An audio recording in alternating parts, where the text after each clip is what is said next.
Alors, cette tempête, là, qui, pour l'instant, si je regarde, là, il n'y a rien de bien extraordinaire encore, mais on dirait que plus le temps avance, plus il neige. On parle de neige parfois forte, là. Ça commence, là, mais il n'y a pas beaucoup de vent.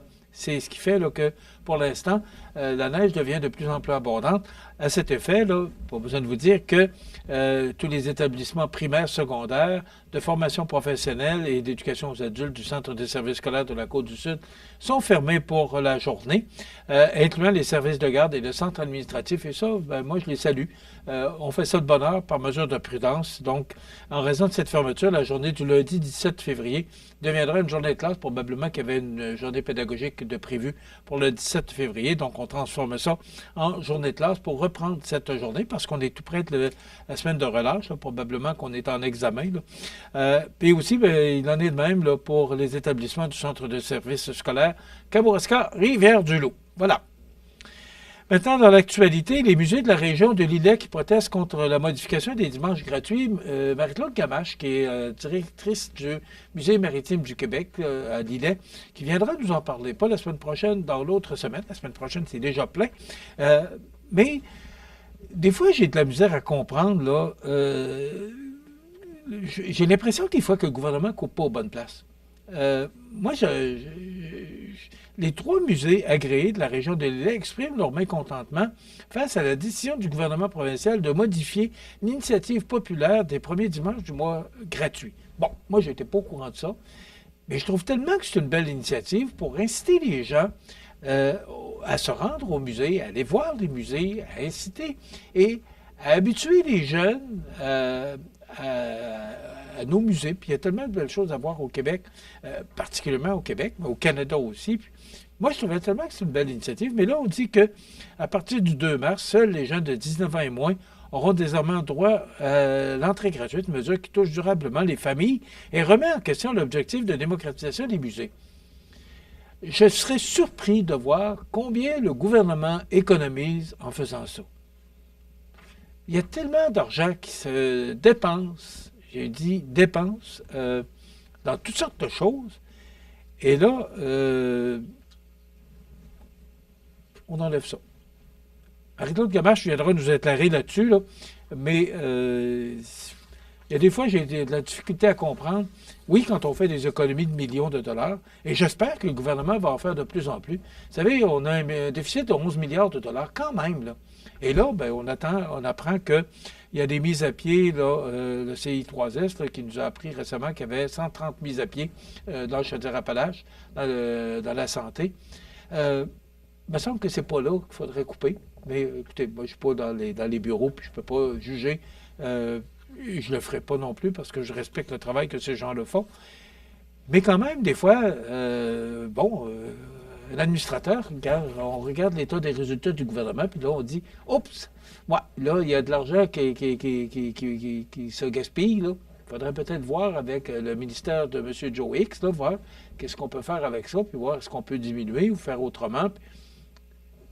Je ne dis pas qu'ils ne le font pas, mais quand on arrive, il n'y a pas une entreprise sur la Terre qui peut se permettre de perdre 11 milliards. Et là, ben, on creuse le trou du déficit. Et là, les intérêts coûtent de plus en plus cher. Fait qu'on se demande comment on va faire pour s'en sortir. Voilà. Bon, on va rester positif. Là. C'est un beau jeudi, plein de neige. Alors, on va rester souriant et positif.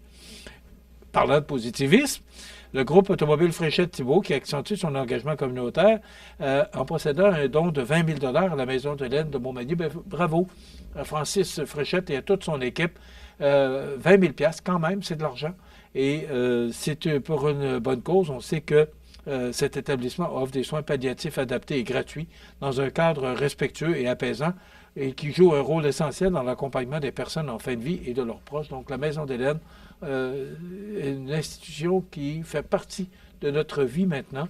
Et Hélène Caron, qui nous a quitté un peu avant les fêtes, qui a réalisé son projet, bien, aujourd'hui, il faut s'organiser pour le soutenir. D'ailleurs, il y aura un radioton là, avec la radio de Montmagny au mois d'avril. Je ne sais pas exactement quelle date. Là.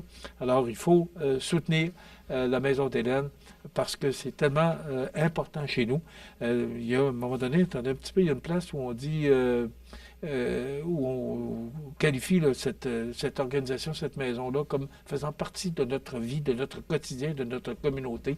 Et il faut faire ce qu'il faut pour maintenir la Maison d'Hélène et ses services. Je ne vous dis pas qu'elle est menacée, pas du tout, loin de là. Se porte bien, mais il faut quand même continuer à soutenir ce qu'Hélène Caron nous a laissé comme legs. On parlait tout à l'heure des coupures là, par rapport aux musées les musées de Lillet. Là, je parle ceux-là de Lillet, je ne suis pas au courant là, des autres musées, mais on nous donne l'information. Moi, je vous parle de ce qu'on me donne comme information. Si les autres musées vivent la même situation, plus loin, dans Kamouraska ou peu importe, puis qui nous le disent pas, ben, je ne peux pas vous en parler. À partir du moment où on nous informe, ça me fait plaisir de vous en parler.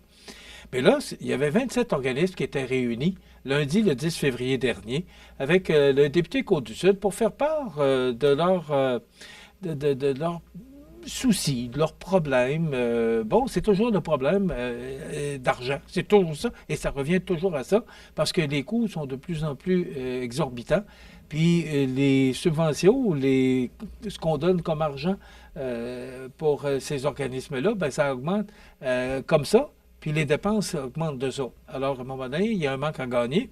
Donc, on a fait part aux députés les inquiétudes face à ces difficultés financières des organismes. D'ailleurs, vous avez dû entendre, j'ai posé la question tantôt à Marion Perrault, à savoir, est-ce qu'il y a trop d'organismes? Est-ce qu'il n'y a pas des organismes à un moment donné qui se chevauchent? Est-ce qu'on a déjà fait l'analyse, à savoir, tous les organismes qu'il y a dans Montmagny-Lillet, là, est-ce que, des fois, on ne pourrait pas les fusionner? Bon, elle me dit que chaque organisme a son importance et je ne mets pas ça en doute, pas du tout, et loin de là. Mais des fois, si on mettait deux organismes ensemble, est-ce qu'il n'y aurait pas moyen d'avoir une plus grosse subvention? C'est la question que je me pose, mais comme je ne suis pas dans le domaine, s'il y a quelqu'un qui peut répondre à ma question, puis je serais très heureux de l'inviter et d'entendre ses commentaires là-dessus. Bon, hier, on apprenait que M. Coder s'est retiré de la course à la chefferie du Parti libéral du Québec. Et on en parle encore ce matin. Le PLQ, le Parti libéral du Québec, se défend d'avoir lésé Coder. Donc, c'est sous la plume de Patrick Belrose et de Nicolas Lachance ce matin. Denis Coderre a beau dire que les dés étaient pipés d'avance, une élue libérale affirme que sa candidature n'était pas conforme aux critères établis par la formation. Donc, c'est Mme Caron, attendez un petit peu que je vous donne son nom, Linda Caron, qui est la députée Linda Caron, elle-même ex-présidente du Parti libéral du Québec. Mais là, surprise, à l'Assemblée nationale hier matin, le leader du gouvernement a donné raison à Denis Coderre qui critique l'attitude du PLQ à son endroit. Lors d'une déclaration préméditée, le ministre Simon Jolin Barrette a dit que, et je cite M. Barrette, M. Coder avait raison du fait de dire que le PLQ n'était pas le parti des francophones. Il affirme que le constat de M. Coder, un homme, entre guillemets, je cite, qui a servi les citoyens depuis de nombreuses années, est le bon malgré leurs divergences politiques. Alors, toujours selon M. Jolin Barrette, moi, ce que je vous dis, c'est que le Parti libéral du Québec a de la misère à gérer une course de 4 personnes alors qu'ils veulent former le gouvernement du Québec. Là, c'est des politiciens qui parlent. Donc, voilà. Je ne sais pas, je me suis posé la question hier et je n'ai pas de réponse. M. Coder, même s'il ne se présente pas à la course à la chefferie, là, il s'est retiré de la course à la chefferie du Parti libéral du Québec, il devait être candidat dans Bellechasse. Alors, je ne sais pas, et on n'a pas d'informations sur ce sujet-là, à savoir s'il s'est retiré au complet ou s'il s'est retiré seulement de la course à la chefferie du Parti libéral du Québec et qu'il sera quand même candidat dans Bellechasse, histoire à suivre. Et parlant de candidature, bien, vous savez qu'il va y avoir des élections municipales au mois de novembre prochain et on a appris que M. Gilles Lehoulier ne demandait pas un 4e mandat. Bien, c'est Isabelle Demers qui sera candidate à la mairie, le maire sortant de Lévis, M. Lehoulier, qui va lui prêter main forte. Donc, la conseillère municipale Isabelle Demers qui a officiellement annoncé sa candidature à la mairie de Lévis, misant sur son expérience d'une vingtaine d'années en politique municipale. Elle recevra dans sa campagne un coup de pouce du maire de Lévis. Donc, il y a déjà 3 candidats, deux, pardon. Le chef de l'opposition officielle actuellement à Lévis, et aussi, ben, on parle de l'ancien député fédéral dans Bellechasse, là, M. Stephen Blaney, qui n'a pas encore annoncé s'il se présentait ou non. Il y a tellement de choses dont on pourrait parler, mais il reste 20 secondes. Vous dire que demain, on aura la chronique prévention promutuelle avec Mathieu Labrec et on se rend à Saint-Anne-des-Monts pour la découverte des télés régionales. Dans quelques instants, les avis de décès. Soyez prudents parce qu'on annonce une bonne tempête. On se retrouve demain. Bonne journée.